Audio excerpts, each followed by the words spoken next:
एक breaking news पाहूया। होणाऱ्या सुनेशी सासऱ्यानं लग्न केलंय। संतापलेल्या मुलानं वैराग्य स्वीकारलंय। मुलाचं लग्न ठरल्यानंतर पित्यानं भावी सुनेला पळवून तिच्याशी प्रेमविवाह केलाय। एक अजब आणि खळबळजनक असा प्रकार नाशिकमधील सिडको परिसरात पाहायला मिळालाय। होणाऱ्या पत्नीचा सावत्र आई म्हणून स्वीकार करण्यास मुलाचा नकार आहे। संतापलेल्या तरुणाचा संन्यास घेण्याचा निर्णय आहे। अतिशय खळबळजनक अशी ही घटना नाशिकमध्ये घडली। हा नेमका प्रकार काय ते आपण पाहूयात ग्राफिक्सच्या माध्यमातून।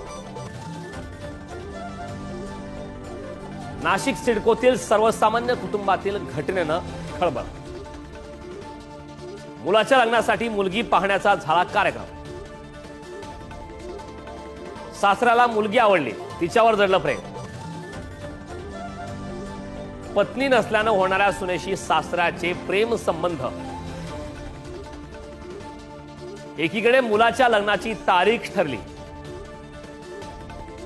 दुसरीकडे सासऱ्यानं होणाऱ्या सुनेला सोबत घेऊन काढला पळ। लग्न करून पत्नी म्हणून सासऱ्यानं मुलीला आणलं घरी।